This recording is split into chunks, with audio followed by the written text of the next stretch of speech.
Hi viewers, welcome to BRK entertainment. నేను మీ ఉమా. మహేష్ బాబు గారితో ఆయనతో కూడా ఒక్కటి చేసిన తర్వాత మళ్ళీ మహర్షి ఒక్కటి చేశానండి మొన్న. మహర్షిలో చాలా మంచి క్యారెక్టర్ అండి, రైతు క్యారెక్టర్ నాది. ఆయనకి చివరిలో మహేష్ బాబు గారు ఆ ఊరు నుంచి వెళ్ళిపోతుంటే జనాల్లో నుంచి అలా లేచి వచ్చి దండం పెడతాను. నేను రాజీవ్ కనకాల గారు ఆపోజిట్ బ్యాచ్ వేరే ఊర్లో. దాంట్లో మహేష్ బాబు గారితో ఒక డైలాగ్ ఉంటుంది నాది. ఒక పెద్ద సీన్ ఉందండి. ఆ సీన్ ఉంటే వేరే లెవెల్లో ఉండేది. అది ఎడిట్లో కట్ అయిపోయింది. అది దాదాపుగా ఒక 7-8 నిమిషాలు వచ్చే సీన్ అండి అది. సో నాది మెయిన్ పెర్ఫార్మెన్స్. సాయి కుమార్ గారు ఉన్నారు ఆ సీన్లో.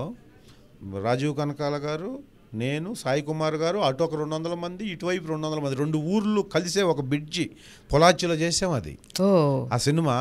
దాంట్లో ఒక డైలాగు చెప్తుంటే రాజీవ్ కనకాల గారు ఒక డైలాగ్ చెప్తుంటే చూస్తుంటే అప్పటికే నేను రాజీవ్ కనకాల గారికి యాంటీ అయిపోయి ఊర్లో వాళ్ళకి సపోర్ట్ చేయాలని ఫిక్స్ అయిపోయి జస్ట్ అలా చూసి ఒక పెద్ద డైలాగ్ ఉంటుందండి అది. కానీ అది ఎడిటింగ్ లేదు, అసలు ఆ సీనే లేదు. దాదాపుగా 25-30 లక్షలు ఖర్చు పెట్టారు ఆ ఒక్క సీన్కి. అసలు ఒక బ్రిడ్జిని బ్లాక్ చేసి అటు ఒక వెహికల్స్, అటు ఒక 100 వెహికల్స్, ఇటు ఒక 200 మంది, మొత్తం దాదాపు ఇక్కడ హైదరాబాద్ నుంచి 200 మంది ఆర్టిస్టులు ఆ సీన్కి.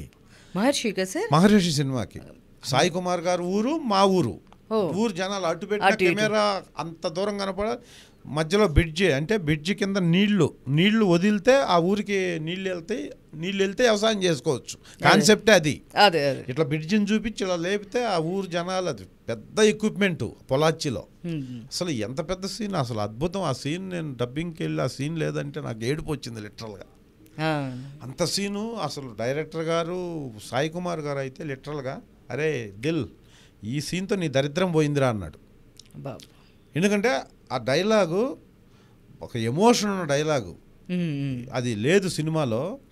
ఏంటంటే మీ ఊరికి నీళ్ళు ఎలా వస్తాయి, మీరు వ్యవసాయం ఎలా చేస్తారు అంటే, జగపతి బాబుకి అమ్మేసేయమని రాజీవ్ కనకాల మొత్తం పొలం అమ్మేసేయండి, కార్పొరేటర్లు వస్తారు, మనమే వ్యవసాయం చేయలేం, వ్యవసాయ నష్టాలు వస్తున్నాయని ఇప్పిస్తాను అనేది కాన్సెప్ట్ అది.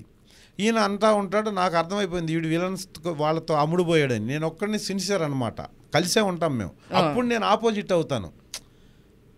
ఆయన ఒక డైలాగ్ చెప్పి, మీకు నీళ్లు రావు, మీరు వ్యవసాయం చేయలేరు అంటాడు సాయి కుమార్ గారిని. నేను అప్పటి వరకు అలా నిలబడి, ఎక్కడికి పోతాయి రా నీళ్ళు, ఎక్కడికి పోతాయి నీళ్ళు ఎక్కడికి పోదు, వ్యవసాయం ఎక్కడికి పోదు అన్నా, నువ్వు ఊరెళ్ళన్నా, నీ కుడికాలు మీ పొలిమేరల్లో పడే లోపు మీ ఊరికి నీళ్ళు వస్తాయన్నా, ఎవడు ఆపేది నీళ్లు రాకుండా, అరే ఎత్తండి రా తూములో, పంపండి నీళ్ళు, ఎవడు ఆపుతాడో నేను చూస్తానని చెప్పేసి అలా ఎమోషన్ అయ్యి ఎల్లన్నా నువ్వు ఇంకా ఇక్కడే నిలబడ్డావు, తీయండిరా బళ్ళు, ఎత్తండి తూములు అని అసలు ఎమోషన్ అది. అలా మన రాజీవ్ కనకాల గారు అలా చూస్తుంటారు. రే నాతో వచ్చేవాళ్ళు నాతో రండి, వాడితో ఉండేవాళ్ళు వాడితో ఉండండి అని చెప్పేసి, నేను సాయి కుమార్ గారు ఊరు వైపు మూవ్ అయితే ఎవ్వరు ఉండరు, మొత్తం నాతో పాటు వచ్చేస్తారు, ఒంటరిగా మిగిలిపోతాడు అనమాట.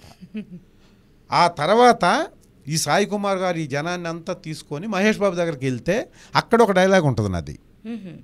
అన్నా, ఎక్కడి నుంచో వచ్చావు, ఎకరాకి 5 లక్షలు వద్దన్నా, మేము ఈ బంజరు భూమిలో బంగారాన్ని పండించేదానికి కొంత సాయం చేయన్నా, రైతులుగా మేమేంటో చూపిస్తాం అని ప్రభాస్తో మహేష్ బాబు గారితో డైలాగ్ ఉంటుంది నాది. ఈ డైలాగ్ ఉంది సినిమాలో, ఈ సీన్ లేదు. Main scene. ఎందుకంటే వీళ్ళు రియలైజ్ అయిపోయారు, కలిసిపోతున్నారు అనేది అంత పెద్ద సీన్తో చెప్పాల్సిన పని లేదు కదా, డ్రాగ్ అయిపోతుంది. వచ్చి అడిగారంటే తెలిసిపోద్ది కదా, కమ్యూనికేట్ అయిపోద్ది కదా ఆడియన్స్. కానీ అంత ఖర్చు పెట్టిన సీన్నే తీసేశారు. అంటే చాలా మంది అంటారు ఎడిటింగ్లో పోతుందని, బట్ సినిమా కొంచెం ఇదో అంటే అంత ఖర్చు పెట్టినా కూడా ఎడిటింగ్లో అవసరం లేదనుకున్నప్పుడు 100 కోట్ల రూపాయల బడ్జెట్ సినిమాలో అది పెద్ద, అక్కడికి వెళ్ళిన తర్వాత టప్ప వెళ్తున్నప్పుడు కొద్దిగా స్లో అయిందనుకో వద్దు అంటారు. ఇక అవన్నీ ఇంత ఖర్చు పెట్టాం అంత ఖర్చు పెట్టాం ఉండదు సినిమా. సో ఆ సీను ఉండుంటే అప్పుడు ఈ డైలాగ్ చెప్పినప్పుడు మహేష్ బాబు గారు అన్నారు, మంచి టెంపోలో బాగా ఎమోషన్ బాగా వచ్చి ఆ ఫీల్. ఇప్పుడు నేను ఆ డైలాగ్కి ఈ డైలాగ్కి వేరియేషన్ వచ్చింది కదా, అలాగే అక్కడ కూడా చెప్తే బాగుంది డైలాగ్, బాగా చెప్పారు అని అంటే, సాయి కుమార్ గారు ఉండి మంచి ఆర్టిస్ట్ అండి, మొన్న చేసాం అది, ఇది 2 రోజుల ముందు చేసాం ఆ సీను, మొన్న చేసాం అదిరిపోయింది సీన్ ఒకటి అసలు అని చెప్పి అంటే, నేను వచ్చి డబ్బింగ్కి వచ్చినప్పుడు అది లేదు. అది ఎతుకుతుండ సార్ డబ్బింగ్ సోమరాజు గారు అని కో డైరెక్టర్ దానికి. ఈ సందర్భంగా చెప్పాలి వాళ్ళ పేర్లన్నీ మా ఫీల్ అయితే. కో డైరెక్టర్ సోమరాజు గారు, ఏంటి రమేష్ అయిపోయింది కానీ ఇది డబ్బింగ్ అయిపోయిందా బాగా తొందరగా చెప్పి. అది కాదు సార్ ఒక సీను ఉండాలి సార్ అన్న. ఏ సీన్ ఇంకేం లేదా చెప్పు ఏ సీను అన్న.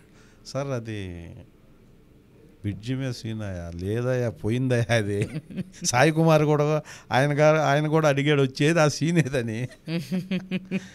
అంటే తర్వాత ఇప్పుడు సాయి కుమార్ గారు తర్వాత చాలా సినిమాలు చేసే సాయి కుమార్ గారితో ఆయనతో అన్నారు సార్ ఆ సీన్ అంటే నిజంగా నేను కూడా బాధపడ్డాను ఆ సీను.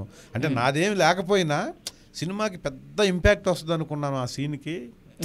ఆ ఇంపాక్ట్ లేదు కాబట్టి కదా నీకు బాగుండేది ఆ సీన్ ఉండుంటే అంత పెద్ద సినిమాలో అన్నాడు. బట్ ఉన్నదాని వరకు బాగుంది, మహేష్లో మంచి క్యారెక్టర్ చేసామని ఇప్పుడు కూడా అంటారు అందరూ. బట్ ఈ సందర్భంగా అది ఉండుంటే ఇంకా బాగుండేది అన్న ఒక మహేష్ బాబు అనగానే గుర్తు వచ్చింది నాకు అది.